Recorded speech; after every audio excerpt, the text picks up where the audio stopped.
Welcome to the Easy Conversations podcast. Thank you for joining me today. I'm really excited to have you on and share your story with the listeners.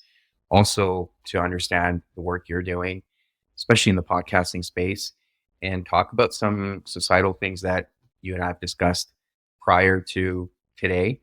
So, before we get into all of that, I do want to give you an opportunity to share with the listeners a little bit about yourself, what's brought you here, and what it is that you're doing.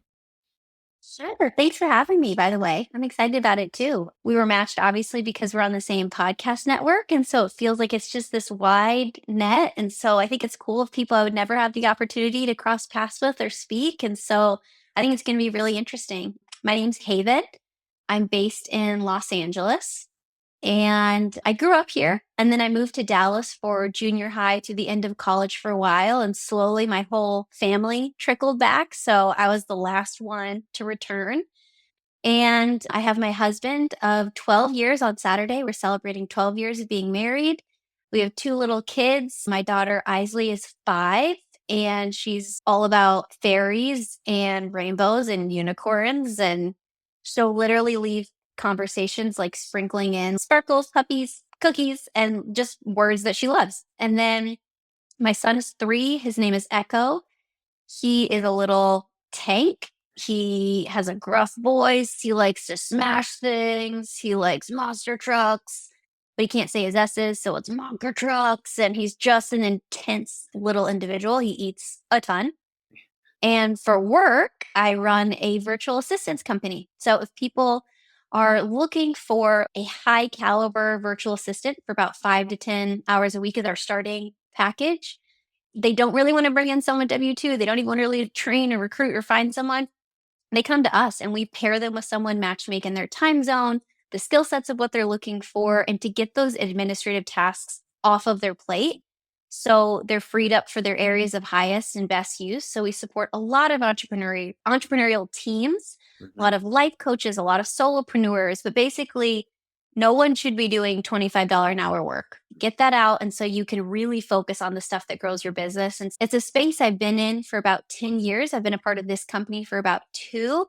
It's called Aficionade, and it started rapidly scaling during COVID naturally. And so when I was about to go, my business partner is, I need a COO, I need some structure, and I've always wanted to take the entrepreneurial leap. So I said, let's do it. So we've been growing that. Mhm. And then the podcast was just a fun side desire. Last year, obviously, 2 little kids, a husband I'd like to have a date night with once a week, and running a business. My margin got a little shifted and I couldn't have all the coffees with girlfriends I wanted. And so my friends and even some of our nannies are like, you should do a podcast. Like the stuff we talk about is universal. Mm. And especially the Gen Z ones are like, we'll cut it up for TikTok for you. And I was like, okay. We'll try. I'll try 2 episodes, see if I like it. And my first clip I ever posted on Instagram went viral. And so I was like, okay, like there's something here. Maybe I struck a nerve. And so I was like, I'm just going to keep going as long as I enjoy it. So that's what I've been doing. My podcast, it's called Haven with an exclamation point. I've been doing it for a little over a year and a half. The tagline is a safe space for curiosity and conversation. So I just talk about stuff I'm interested in. Literally, that is the only prerequisite. If I'm interested and curious about it, I'll talk about it. And Mhm. so that's how my podcast was born. Cool. Thank you for sharing all of that, and congrats on the wedding anniversary coming up. So Thank you. that's exciting. And we will get into that a little bit in terms of the relationship side of things. But I'm curious to understand, what was it about that clip, like you shared, it went viral? What do you think were some of the characteristics that were embedded in that clip that allowed it to get that much attention?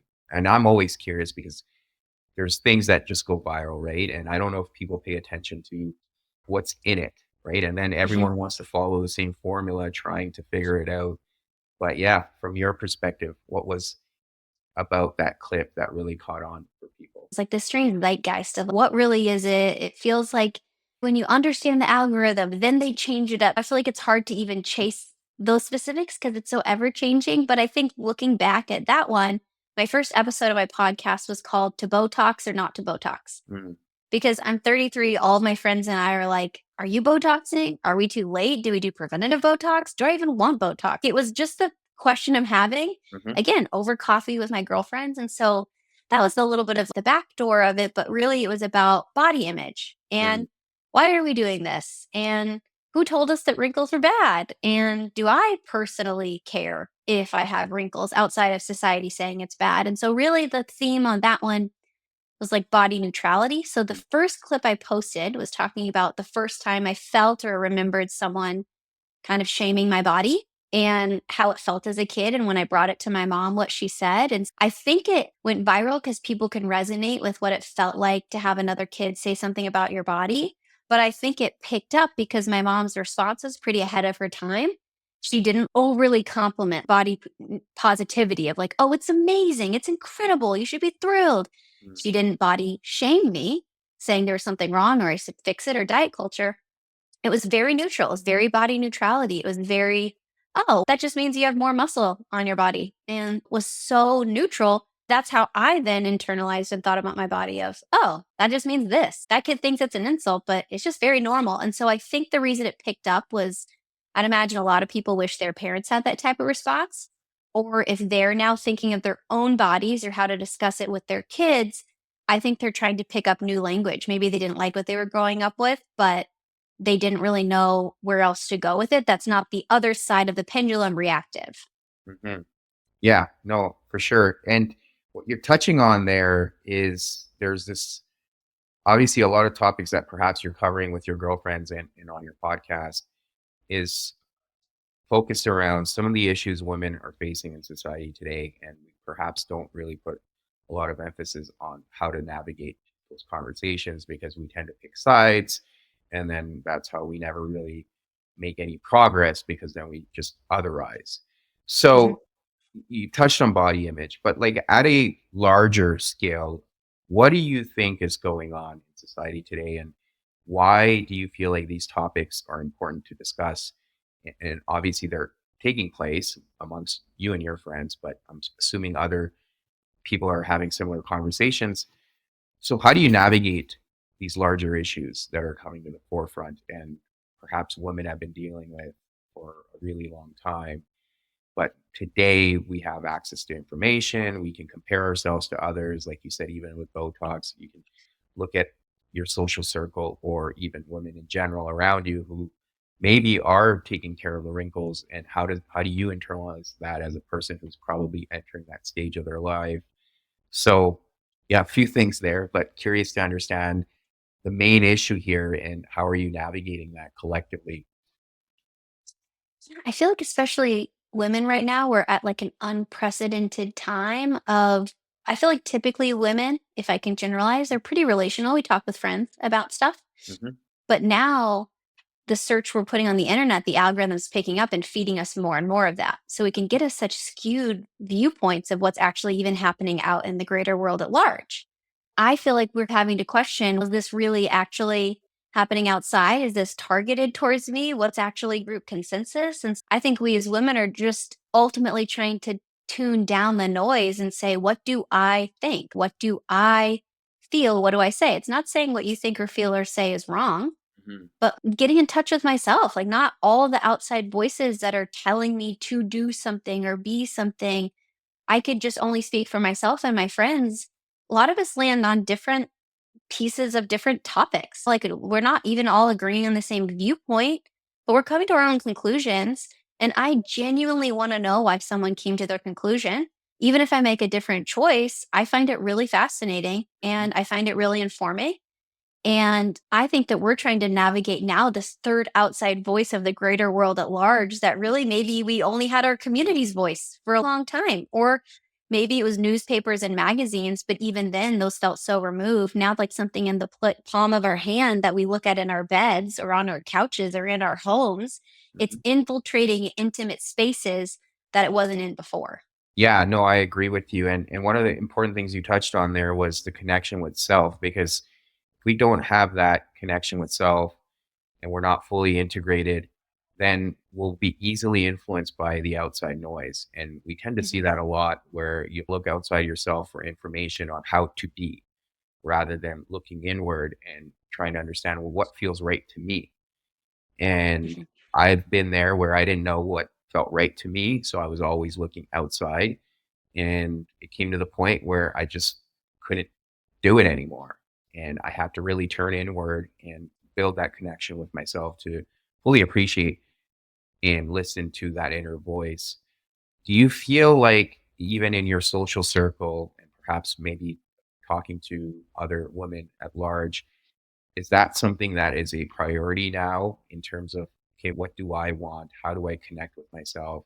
How do I build healthy habits where I'm prioritizing my needs and shutting out all this noise outside? And that can be very tough. And it's something I believe we tend to wrestle with on a daily basis. In many ways, it almost feels like a luxury. Mm. Even though I do think it's a necessity and could be a priority, it really feels like a luxury to have enough time and bandwidth to even check in with ourselves. I feel like as women, we're pretty conditioned Mm. to what are the needs around me? Who needs something? How can I tend? How can I nurture? How can I care? And we often don't look at ourselves and say, how can I tend and nurture and care to myself? And so I think it's an uphill battle to intentionally make that time because for a long time, now there's a big self care movement. I think it's wonderful. For a long time, though, that was seen as selfish Mhm. and everyone else mattered more than yourself. And so to hear that you struggle with that is also so interesting to me because I do know that as a female, I feel that and it's so debilitating, but men feel it too. Mhm. Like men can often go, what do I really think in we're conditioned either way. Cause I think naturally a kid's coming out and they're saying, I want water. I'm thirsty. I have no problem hearing my kids' needs. They have no problem voicing them.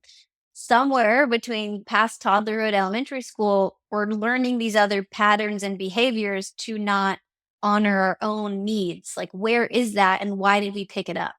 Yeah, that's the work I do is helping people navigate those patterns and conditioning and hopefully address them. But it is definitely Important. That's such important work. yes, yes. But it is, I think we all struggle with it and being aware of it is the first step. Now there's a few things you touched on I want to explore also, and we'll come back to the conditioning piece. But you talked about the nurturing aspect for women and we talked about the roles men and women play in relationships. So you have a career, and what I've seen, there's been conflict, whether it's balancing your career with being the nurturer and supporting that at home. How have you been able to navigate that with your career and then the relationship you have with your husband and then being a mother to your children? That's a lot to take on. And it's a new I think shift, a paradigm shift, especially over the last few decades. But how are you balancing it? Because I'm always curious to understand how women internalize that, right? Because there's that pressure now to also have a career, but then what does that mean for the life at home? And it feels like living consistently with a heart divided. Like, I think, man, if I put everything into my career, didn't have a family, like, how far could I go? And then I think, man, if I put everything into my children, how nurtured and cared for would they be? Mm. So to try and straddle both is really unique. And it makes me think one time I heard this example where it was saying motherhood in general, but especially working motherhood, is like juggling a lot of balls. Mhm. But the difference is some of the balls are glass and some are plastic. So inevitably, some of them will drop. Mm. How do you only let the plastic ones drop? And it's not to say that all of the glass ones are home life. And it's Mhm. not to say that that's the only one that should never be dropped because sometimes maybe I have a huge work deadline. The kids' bake sale is coming up. I'm swinging by Ralph's and getting some cookies and not making homemade ones. That's one that I can relatively drop and is not crucial to go above and beyond. Mm. Or maybe with work, I have to go in early. So what I'm going to do is cancel the afternoon meetings and pick up my kids from school because otherwise I'm not going to see them till the next day if I see them after bed. And so it's like, what are the ones day by day, not trying to catch all the balls and trying to overexert myself, but what are the ones, and even sometimes with marriage, of it is super inconvenient to have a date night every week, even though we love it and it is so important. We should go on a date every single Friday night.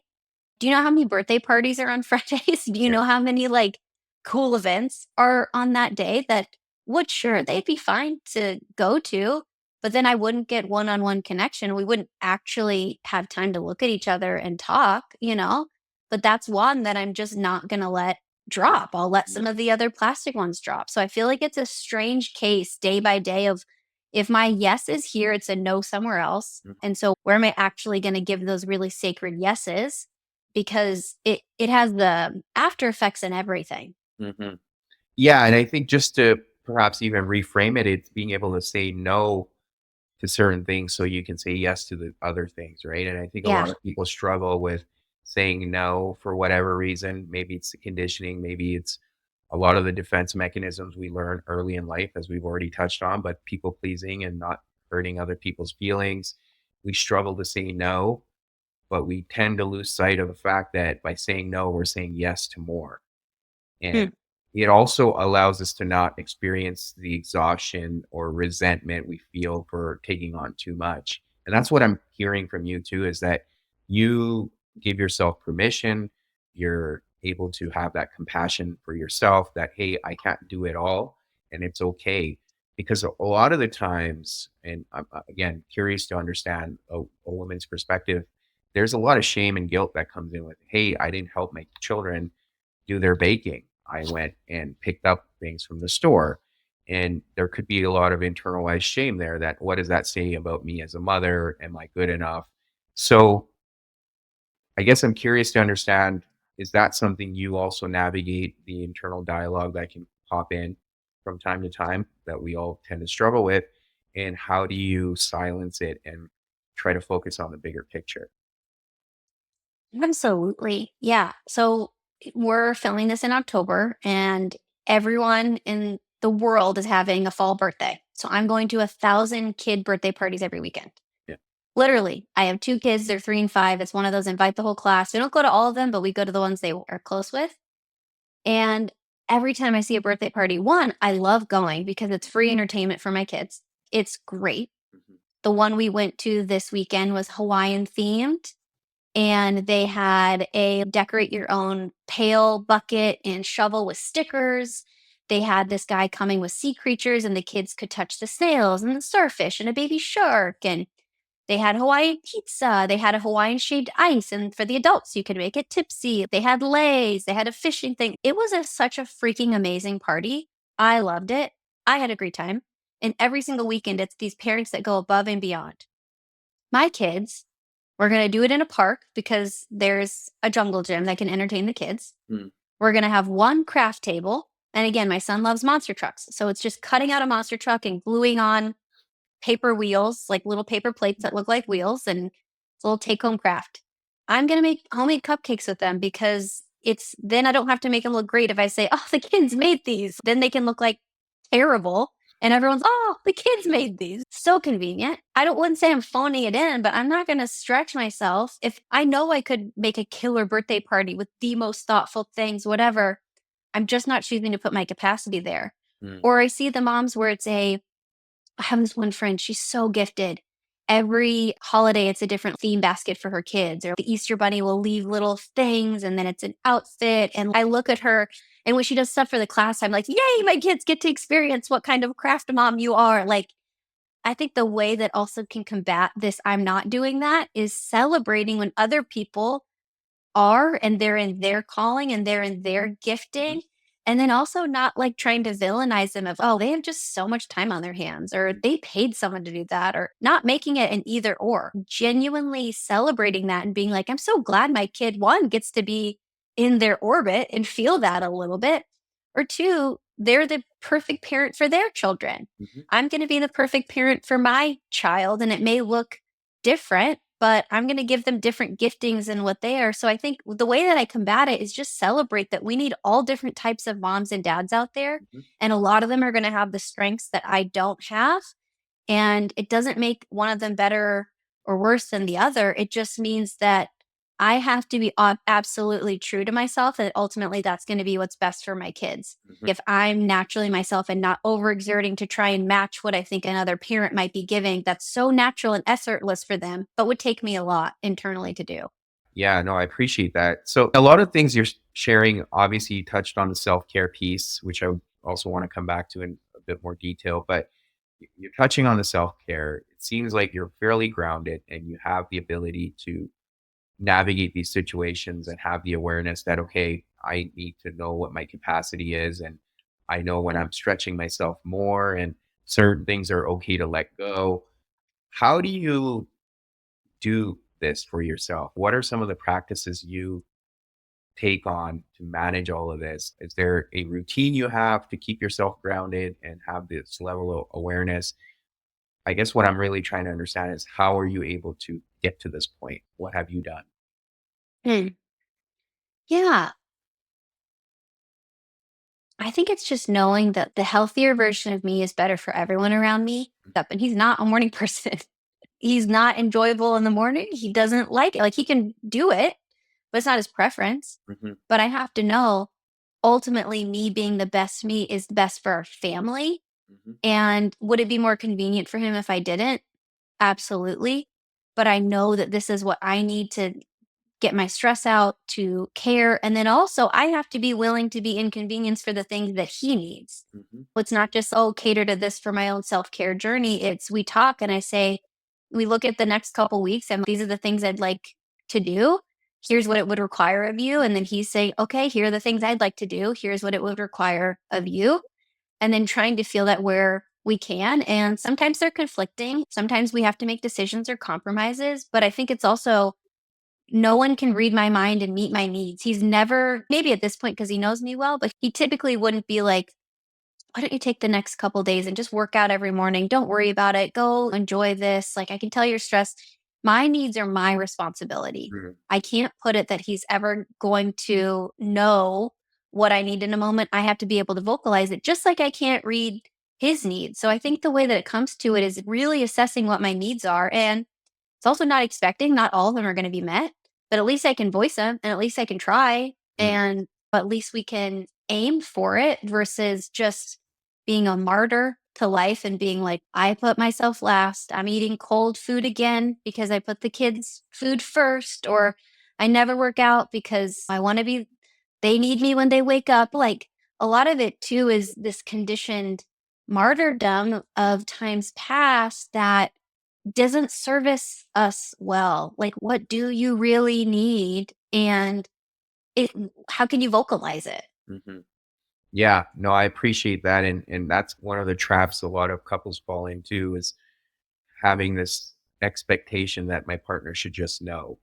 And again, what I'm hearing from you is first you need to identify your own needs and then be able to communicate them, and also have the realistic view that they're not all going to be met, and that's okay too.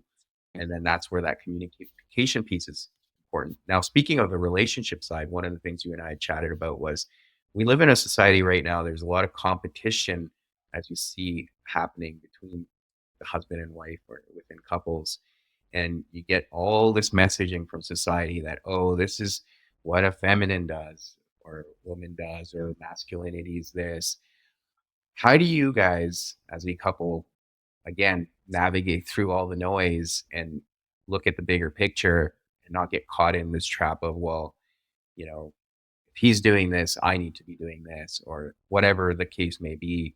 But yeah, just Mhm. curious to understand how you get through all of that. I think we typically are trying to look at each other's strengths and weaknesses Mm. and what are you good at and what am I good at? And then also what do we enjoy? What do you enjoy? And what bothers you and what bothers me? So for a long time, like the trash being taken out, I thought, oh, that's what the man does. 'Cause that's what I saw growing up. It's the thing. And so when it's big, I'm like, hey, can you take the trash out? Being nice. And then he would push things down a little more. And I'm like, let's take the trash out. And enough times where all of a sudden I was like, why don't I take the trash out? It doesn't bother him. It absolutely is bothering me. Why do I put it like it's his problem? Or growing up, I saw my dad driving everywhere because he enjoyed Hmm. driving, but I just saw, oh, the man drives. So on our first like long road trip, like Aaron's, okay, can we switch off? And I was like, excuse me? Like, that is so ungentlemanly. What are you talking about? It's the passenger princess. And he's, what are you talking about? I'm tired. I've driven for hours. And I think sometimes it's these weird expectations of what we saw. And only when they're unmet do we ever even have to address them. But then the trap that we get into, my husband and I, is like scorekeeping. Mm. We'll then be like, I did this and this, and I'd like you to do this, or like trying to like tit for tat of who's carrying more in the household. And that's the one we have to be cautious of, because then it's all about the other person, what they're doing or not doing. And then the other person gets defensive and is, I did this and isn't going to it. And so it can be strengths and weaknesses, but also sometimes it's also just saying, instead of saying, you didn't clean up the dishes and it's a train wreck and the toys are everywhere, it's saying, hey, mentally, I'm going to feel so much better if I can wake up and the house is clean. Is there a way we can pick this up? So that's going to help me tomorrow because I know you're tired, but also if I wake up in this mess, it's going to really make me feel anxious. Mhm. So it's also so much of it is just trying to reword our asks so they're not accusations and they're actually more. And it's easier said than done, Right. especially when we're tired. It's not worded well. But Yeah. how do you do that in your relationship? What does that look like for you of the balancing of responsibilities? I think it's just asking for support. So we tend to discuss things in real time if it gets to that point and addressing it, or we have time set aside on a weekly basis where we bring all of these things to the table. And then it's talking through it, how it made us feel and what we would want. And then looking into the coming week and identifying areas where we both may need each other's support and looking at it as okay, for me, if I need to do certain things, it's looking, okay, this allows him to be better. It allows him to achieve his goals and live out his purpose and vice versa, right? So how can we support each other in not only our tasks that we have to do, but also our goals and what really gives us fulfillment and motivation. And sometimes that may not be reflected in the collective unit of the relationship, but you have to look at it that way because if I feel fulfilled because of what I'm going out and doing in the world and some of the things I need for my own self care, which, like I said, we'll come back to, that makes me a better partner and it allows me to show up differently. So I think it's seeing that rather than, to your point, the scorekeeping can creep in at times that, oh, I've been doing all of this and this person's not really doing pulling their weight in this area. But we all have different strengths and it's how can you leverage each other's strengths. And at the end of the day, it's looking at it. I like to use a lot of sports analogies, but that's essentially what's happening, right? You don't have everyone bringing the same skills on a team. Everyone has skills that complement each other. And collectively, the goal is to win. And Mhm. you can identify what that victory is for you as a couple. But that's how we've been able to navigate it. And just talking through these things and asking for help when we need it rather than waiting and then getting upset about not having those needs met. Yeah, it sounds like it's even just like being on the same team. And it's not like a me versus you, like we're both having this Yeah. common goal. And I think it's the intentionality, like what you were sharing of, oh, we talk in advance. Cause I feel like it's also when we're day of reactive, we didn't even know that we really had an expectation or something upset there. And then when it's not met, then there comes the resentment. There comes the stories we're building about it. There comes the you always, you never. It's because it's such a reactive state of mind. Yeah, absolutely. And that does happen too, right? So if those instances do occur, then it's addressing them so then you can learn from them, right? Rather than trying to sweep it under the rug or just dismissing it, then it's just going to keep coming up in Mhm. different ways. So how can you address it and both look at it as a learning opportunity and come away from it, right? And when it's a learning opportunity, even if something similar repeats itself, at least you've discussed it before and you know what to do differently, right? And I think that's the Totally. most important part there.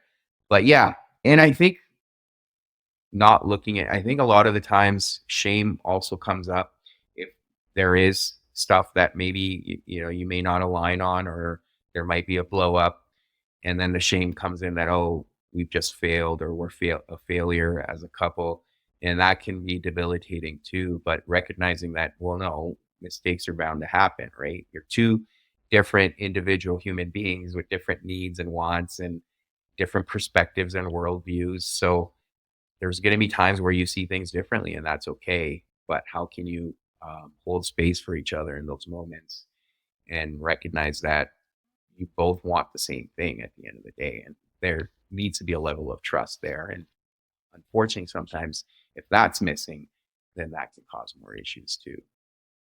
Yeah, I feel like there's this weird myth that like healthy couples don't have conflict. Yeah. and conflict is so bad, but it's really not. It's actually you're in your healthiest if you are, because if you don't have any conflict, one of you isn't being true to your Mhm. actual needs and just trying to keep the peace. And then that's not even real peace. I think that's like crucial. So my husband and I, we filmed an entire e-course with our actual marriage therapist of the last 12, 13 years, because it was before we got engaged. Mhm. And our first e-course, it's called Pillow Talk, is how to fight better.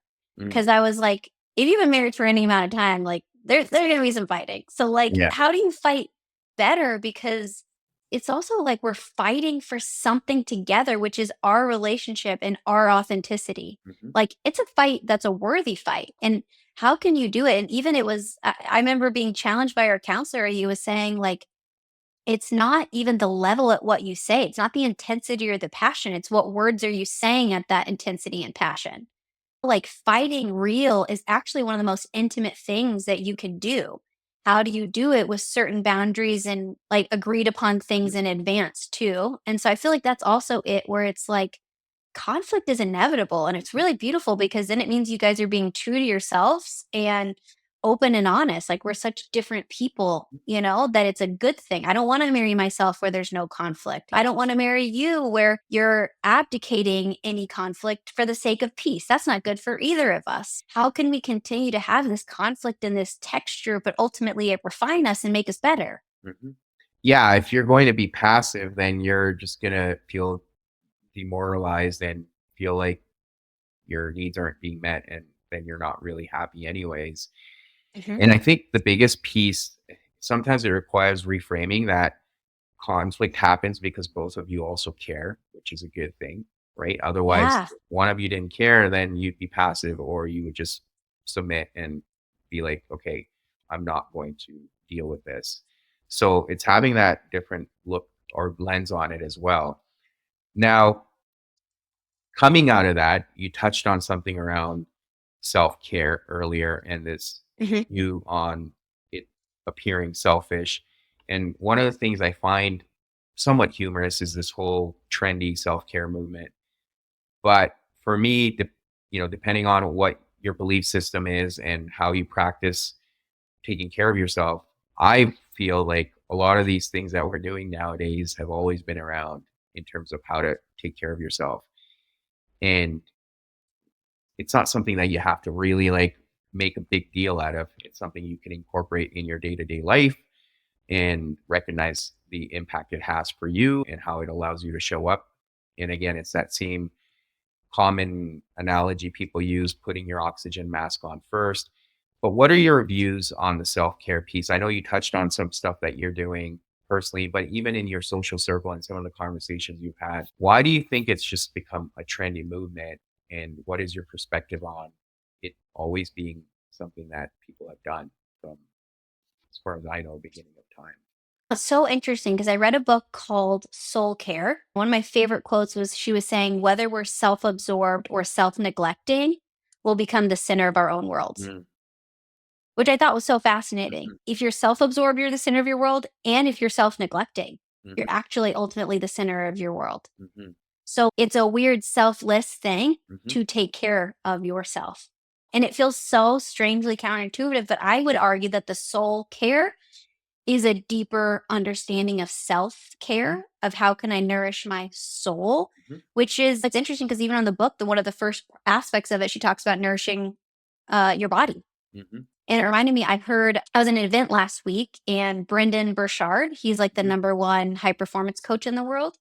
And he literally said from his keynote that most of how I feel right now came from how I slept, what I ate, what I listened to, and what I said to myself in the last 72 hours. He was talking about like the biological sensations and our conscious choices together is actually what's informing what we're feeling. And I feel like that's it of like, it's not just self care of, I'm going to do a skin mask. I'm going to mhm, take a bubble bath. Let me get a pedicure. It's not, and it's also not, I'm just going to go out with the girlfriends. I'm going to gab. I'm going to talk. I'm going to release. These are all components, but it's also, I'm going to drink water. mhm, I'm going to hydrate. I'm going to listen to the words I'm telling myself in my head. mhm, And are these the ones that I want to stay here? Do I believe all the thoughts in my head right now? Mhm. Who's around me? Who's informing me? Who do I allow to come into my space? I would just say that self care feels also how body positivity was this huge thing of Mhm. everything's awesome, everything's great. I feel like self care sometimes is a pendulum swing of, oh, it's all about me and I need to care about my needs and you're toxic and I don't want anything toxic in my life and anything negative is really bad and I'm just protecting my space, protecting my zen. It feels so polar that Mhm. I think really in this middle ground, soul care is important. That to me is a little bit of a depth to that movement and what I would personally focus on. Yeah, no, I agree with you 100%. And the way I can try to articulate it is basically it's how you feel on the inside rather than how things look on the outside, right? And that's a very fine distinction. And unfortunately, how you feel on the inside is not something you can take a photo of and put on social media, right? Because it's very Yeah. intentional. It requires a lot of focus inward. And I think that's the biggest differentiator for me and what I've come to realize. And again, it's not something I can really advertise, nor do I want to, because when you get to that point of soul care, as you said, it's something that you cherish and you only appreciate for yourself. And I've come to realize that also as it's something very intimate and personal, and it's only for me to understand and appreciate. But yeah, no, I definitely agree with you on that, and it's interesting to get your view for sure. Yeah. I feel like it's just an audience of one. Am I okay? When I hit the pillow at night, am I okay with myself? Because that's what matters. Someone can look like they have all the success on the outside, everything looks incredible. Mhm. And then if it feels hollow at the end of the day when they're quiet and by themselves, or can we even be quiet and by themselves? And I'm saying even me, like sometimes I'm like, man, a trigger if I'm unhealthy is I have to watch a reality show on my iPad. I can't be alone in my own thoughts right now. Yeah. Mentally, I'm not doing great. Maybe everything on the outside looks fine. But if I can't even sit with myself in a quiet place and I don't have, that's a problem. Mhm. Yeah. So, what do you do in those moments? You just get curious around why am I not l- willing to just connect with myself and seeking out escape? Like, is that a point of curiosity to understand what's going on? Yeah. And my most human moments, I indulge. Mm. And it is overwhelming. I'm like, I am just going to watch this Yeah. Real Housewives episode and watch them scream at each other over the most non important issue in the world because it makes me feel better about mine. Yeah. And then ultimately, I do have to always revisit where I'm like, it's a helpful triggers show you where you need to heal Hmm. and they're still wounding. So I'm like, that's a trigger. If I am zoning out too much, I don't think there's anything wrong with some TV, but if I'm like, I can't sleep in my own thoughts right now, then I'm like, what led me to this? What brought me to this place? What can I do to reassess and stop running from it by this? But I would say I'm not superhuman. I can't immediately turn off the iPad and be like, this is so dysfunctional of me. I think sometimes it takes like acknowledging it. And when I'm ready to deal with it, dealing with it. Because if I feel like if I jump too fast,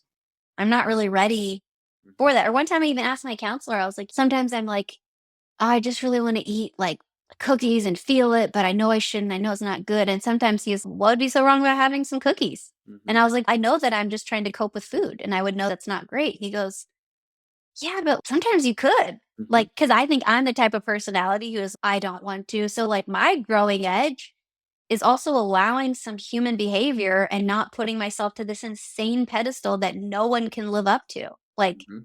I don't know. I feel like sometimes the right answer on paper is, well, turn off the iPad, don't eat the cookie, like really assess what's happening.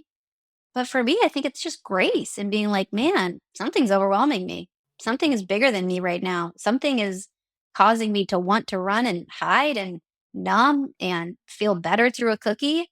And sometimes it's the time to do it. Sometimes it's not. I'll always go look on the back end. But sometimes the shame is you shouldn't even want that. You shouldn't even do that. You should be better than that. And Yeah. that's just not the case. I don't think that's real. Yeah, no, I agree with you. I think what I'm hearing from you there is just having that acceptance that we're all going to have our moments and it's okay to fall short as long as we know that we're capable of doing more. But sometimes we just need to give ourselves the grace, like you said, and the permission that maybe right now I'm just not ready to take this on, right? And maybe I just need to Mhm. work through it and just be open to the emotions and feelings that are coming up and working through it slowly. Because to your point, if you push yourself, and then again that shame comes in because you're like, oh, I should be doing this right now. I should be not eating this cookie, and I should not be watching this on my iPad. And then you're beating yourself up. Whereas you can just have that level of acceptance and grace that, okay, right now I'm just going to write this out and I'll come back to it and work through it. Yeah, absolutely. Mhm. So now I'm curious to understand, like, obviously you've been doing this podcast for a while. What are the topics that you're looking to explore? And what are some themes that you're seeing in terms of uh, what you're navigating in this world and some of your friends are, and what's coming to the surface in terms of key pressing issues that you're encountering? Yeah, so I committed to only do stuff I'm interested in, and it's like naturally been blossoming, but some hit better than others. I realized no one really cares about my entrepreneurship. People are skipping those episodes. Yeah. It's not why they're listening to me. Even though I find it interesting, one of my favorite episodes I ever did was called Be a Shark. And it was one with my friend Eric, and he's a top salesman. And he talks about going after what you want, especially in the business space. I was thrilled. I loved that. Did not get tons of hits. I took a form because I was like, I don't want to cater just to what people are wanting of me, but at the same time, why are you coming to me? What are you gleaning from this? And if I want to have impact, then I need to at least know the areas that are having the most impact. And a lot of it is marriage. A Mm. lot of people are interested in my marriage with Aaron. My husband is like my number one requested guest because we just have an interesting dynamic because we're really different people. He's a musician, he's creative, he likes anime. Mm. He plays a card game called Magic the Gathering. He does modular synthesizers. I don't think he's on Earth sometimes. We're just so different. And yet we're in a relationship and we love each other. And somehow, like, we find middle ground together. So marriage is a big one. Friendships. A lot of people hold friendships, but then also family dynamics. So I've had my mom and my sister on a couple times, and people really like that aspect because I think we have real dialogue of what does it look like to be close and also still maybe have some open wounds you're working through. And so I think it's just like the umbrella of relationships is what hits. Mm. That's always not what I'm most interested in. Yeah. Yeah, I love relationships, but I want other topics too. But I found that those don't work as Mm. well. Yeah, I'm assuming people can relate, right? Because I think that's just relationships are something that we all have to navigate. So I think that's the relatability there. Perhaps that's why people enjoy those episodes because they probably learn something from the experiences that you Yeah. guys are sharing. Think it's pretty universal, but what about yours? I think when we chatted, I think you were just talking about, especially for like men to go into like emotional conversations and like obviously it's called easy conversations. How do you navigate those, when it's like less taught growing up? But like, what do you find that your audience comes to your podcast for? Yeah, I think it's just, I believe, just navigating a lot of real life situations. I've covered many stories of people overcoming significant adversity, and those are definitely the most relatable. And it doesn't have to be as a audience member, it doesn't have to be that, oh, I've gone through the same thing, that's why I'm going to listen to this.